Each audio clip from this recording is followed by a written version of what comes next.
Hello students, welcome to my channel study with hello Suman. तो आज की इस वीडियो में हम लोग कवर करने वाले हैं कक्षा 8 गणित प्रश्नावली आपका 8.1 का हम लोग चैप्टर सॉल्यूशन कर रहे थे। आज हम लोग 11 नंबर से स्टार्ट करेंगे, ठीक है। इससे पहले अगर आप लोगों ने कोई भी वीडियो नहीं देखा है प्रश्नावली 8.1 का, तो सारा लिंक मैंने डिस्क्रिप्शन में डाल दिया। प्रॉपर तरीके से लिस्ट बना हुआ है, आपको सीरियल में सारा वीडियो मिल जाएगा, ठीक है। तो स्टूडेंट्स, अगर आप मेरे चैनल पर नए हैं तो प्लीज़ इस चैनल को सब्सक्राइब करना मत भूलिए। इस वीडियो के नीचे एक सब्सक्राइब बटन दिया हुआ है, उस बटन को प्रेस कीजिए और नोटिफिकेशन को ऑल पे प्रेस करिए, ताकि इस तरीके का हर वीडियो का नोटिफिकेशन आप तक पहुंचे। तो स्टूडेंट्स, चलिए इस वीडियो को बिना टाइम वेस्ट करते हुए फटाफट से स्टार्ट कर लेते हैं। देखिए, क्वेश्चन नंबर 11 को ध्यान से देखिएगा। राहुल के पिता की वर्तमान आयु राहुल के वर्तमान आयु की 3 गुनी है, ठीक है। 5 वर्ष के बाद दोनों की आयु का जो योग होगा वो 58 वर्ष हो जाता है। तो राहुल के पिता की वर्तमान आयु क्या है? देखिए, क्वेश्चन में आपको इस टाइप का क्वेश्चन में आपको देखिए कंसिडर, तो पहले उम्र तो आपको कुछ भी दिया नहीं हुआ है, उसको आपको एक्स मानना पड़ेगा, ठीक है। तो राहुल के पिता की वर्तमान आयु राहुल के वर्तमान आयु की 3 गुनी है। तो यहाँ पे हम लोग सबसे पहले मान लेंगे कि माना माना राहुल की आयु, ठीक है। तो राहुल की जो आयु है वो कितना है? एक्स वर्ष है, ठीक है। माना राहुल की आयु कितना है? एक्स वर्ष है, ठीक है। उसके बाद यहाँ पे देखिएगा पिताजी की आयु पिताजी की आयु। तो देखिए यहाँ पे क्वेश्चन में क्या बोला गया है, राहुल के पिताजी की वर्तमान आयु जो है वो राहुल के वर्तमान आयु की 3 गुनी है। तो अब देखिए, राहुल का आयु को एक्स माने हैं, तो राहुल के पिताजी की आयु कितना हो जाएगा? 3 वर्ष हो जाएगा, ठीक है, 3 वर्ष। अब यहाँ पे बोला जा रहा है कि 5 वर्ष बाद, ठीक है, यहाँ पे लिखिएगा 5 वर्ष बाद। तो 5 वर्ष बाद यहाँ पे हम लोग क्या करेंगे? 5 वर्ष बाद राहुल की आयु, बाद बोला जा रहा है इसलिए हम लोग क्या करेंगे, इसमें 5 जोड़ देंगे। तो 5 वर्ष बाद राहुल का जो आयु है वो 5 बढ़ जाएगा, और उसके पिताजी का भी जो आयु है, पिताजी की आयु, इसमें भी क्या हो जाएगा? 3x में क्या कर देंगे? 5 ऐड कर देंगे। अब आगे क्वेश्चन में बोला जा रहा है कि 5 वर्ष बाद दोनों की आयु का जो योग है वो 58 वर्ष है, ठीक है। दोनों का 5 वर्ष बाद अगर इन दोनों का उम्र को जोड़ेंगे तो कितना हो जाएगा? 58 ईयर्स हो जाएगा। तो यहां पे लिखेंगे अभी हम लोग प्रश्न से लिखेंगे x plus 5 plus 3x plus 5 is equal to 58, यानी कि 58 वर्ष। तो 3 और 1 कितना हो गया? 4x प्लस 10 बराबर कितना हो जाएगा? 58, यानी कि 4x बराबर हो जाएगा आपका 58 माइनस 10, यानी कि यहाँ से हो गया आपका 48, ठीक है। 48 साल हो गया। तो अब देखिएगा 4x बराबर हो रहा है आपका 48, यानी कि x बराबर हो जाएगा 48/4, ठीक है। तो 4 एकम 4 यहाँ से कैंसिल कीजिए, कितना बार में? 12 बार में। तो x का वैल्यू कितना आ गया? यहाँ से आ गया आपका 12, x का वैल्यू आ गया 12। यानी कि यहाँ पे हम लोग लिखेंगे, यहाँ पे हम लोग को बताना था कि राहुल के पिताजी की वर्तमान आयु क्या है। तो यहाँ पे लिखिएगा राहुल के पिता की वर्तमान आयु, ठीक है। तो राहुल के पिता की वर्तमान आयु, यानी कि उनका जो वर्तमान आयु होगा, उनका आयु था 3x, यानी कि यहाँ पे हो जाएगा 3 इंटू कितना हो जाएगा? 12, यानी कि हो जाएगा आपका 36 ईयर्स, ठीक है। समझ में आ रहा है यहाँ तक आप लोगों को? चलिए, so students please note down this question. देखिए, क्वेश्चन नंबर 12 को ध्यान से देखिएगा। सराया जो है सायरा के पास 2 के सिक्के की संख्या जितनी है, ठीक है, ₹5 के सिक्कों की संख्या के 3 गुनी है, ठीक है। यदि सायरा के पास कुल 60 सिक्के हैं तो उसके पास 2 और 5 के कितने सिक्के होंगे? तो क्वेश्चन में देखिए क्या बोला जा रहा है कि सायरा के पास 2 के सिक्कों की संख्या जितनी है, ठीक है, तो 5 के सिक्कों की संख्या के 3 गुनी है, ठीक है। क्वेश्चन को ध्यान से समझिएगा। तो उसको बताना है कि 2 और 5 का सिक्का, 2 का सिक्का और 5 का सिक्का कितना है, ये आप लोगों को बताना है। ये सब क्वेश्चन को जब तक आप लोग 1-2 बार प्रैक्टिस नहीं करेंगे तब तक आप लोगों को समझ में नहीं आएगा, ठीक है। तो आप लोगों को 1-2 बार इसको प्रैक्टिस करना पड़ेगा क्वेश्चन को। देखिएगा, यहाँ पे बोला गया है कि 2 के सिक्के और 5 के सिक्के कितने कितने हैं वो आप लोगों को पता करना है। तो सबसे पहले यहाँ पे मान लेंगे हम लोग कि पाँच के सिक्कों की संख्या, पाँच के सिक्कों की संख्या हम लोग क्या मान लेंगे, एक्स। ठीक है, पाँच के सिक्कों की संख्या कितना है, एक्स है, और दो के सिक्के जो हैं वो 3 गुने हैं। ठीक है, क्वेश्चन में वही बताया जा रहा ना कि जो सायरा के पास दो के सिक्कों की संख्या जितनी है, ठीक है, रुपये 5 के सिक्कों की संख्या के 3 गुनी है। तो पहले इसको क्या कर लिए, जो 5 का जो सिक्का है उसको एक्स मान लिए। तो रुपया दो के सिक्कों की संख्या, दो के सिक्कों की संख्या बराबर कितना है, 3x।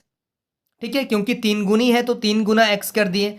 अब प्रश्न से देखिएगा, अब बोला जा रहा है यदि सायरा के पास कुल 60 सिक्के हैं तो दोनों को जोड़कर, मतलब 5 के सिक्के और 2 के सिक्के दोनों को जोड़कर कितना है, 60 है, तो उसके पास 2 और 5 के कितने सिक्के होंगे। तो इन दोनों को आप जोड़िएगा तो 3x और x कितना हो जाएगा, 4x बराबर 60, यानी कि x बराबर 60/4, यानी कि यहां से कैंसिल कीजिएगा तो आ जाएगा 15। ठीक है, तो अब यहां पे देखिएगा, चूंकि 5 के सिक्के, 5 के सिक्कों की संख्या, तो 5 के सिक्कों की संख्या क्या माने थे, x माने थे, यानी कि ये आ गया आपका 15। ठीक है, उसके बाद यहां पे देखिएगा दो के सिक्कों की संख्या, तो दो के सिक्कों की संख्या कितना है, 3x, यानी कि 3 गुना कितना हो जाएगा, 3 गुना x का वैल्यू कितना है, 15, तो यानी कि यहां से आ जाएगा आपका 45। तो यानी कि 5 के सिक्के हो गया 15 ठो है, और 2 के सिक्के हो गए कितने, 45। ठीक है, ये आपको बताना था कि सिक्कों की संख्या बताना था आपको, कि 2 का सिक्का कितना है उसके पास और 5 का सिक्का कितना है। तो ये सब क्वेश्चन को जब आप नोट कर रहे हैं तो एक बार आप इसको समझिएगा, अपने से प्रैक्टिस जरूर कीजिएगा। ठीक है, तभी आपको कंसेप्ट पूरा क्लियर हो पाएगा। ठीक है, चलिए, so students please note down this question. इसके बाद हम लोग देखेंगे क्वेश्चन नंबर 13 को।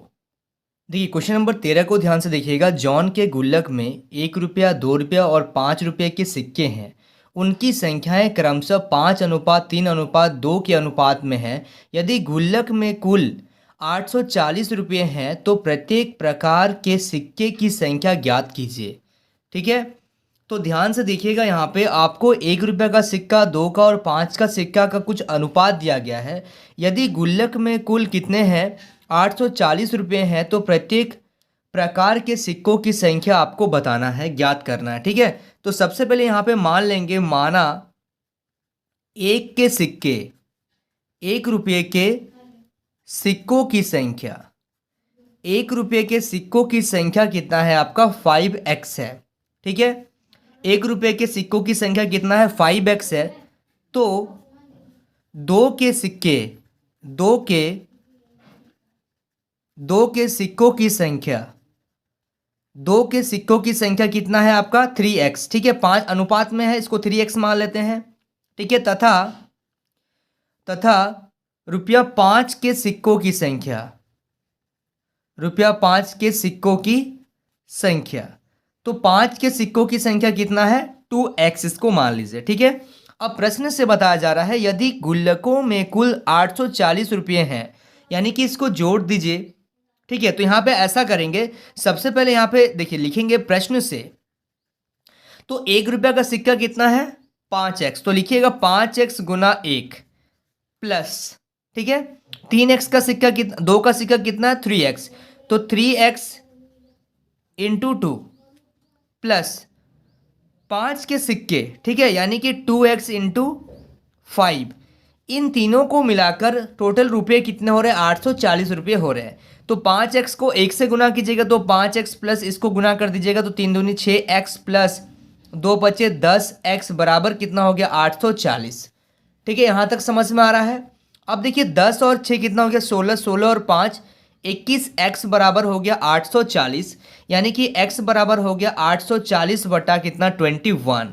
इसको कैंसिल कर दीजिएगा आप, ये आपका कैंसिल हो जाएगा। ये डायरेक्ट आप इसको 4 बार में डिवाइड कर सकते हैं और यहाँ पे 0 है तो 0, यानी कि x का वैल्यू आ गया आपका 40। अब यहाँ पे ध्यान से देखिएगा, यहाँ पे अब आपको क्या करना पड़ेगा, यहाँ पे लिखना पड़ेगा रुपया 1 के एक के सिक्कों की संख्या, रुपया एक के सिक्कों की संख्या कितना है? 5 है। 5x माने थे, यानी कि यहाँ पे लिखेंगे 5 गुना 40। तो यानी कि यहाँ पे आ गया आपका कितना? यहाँ पे आ गया आपका 200।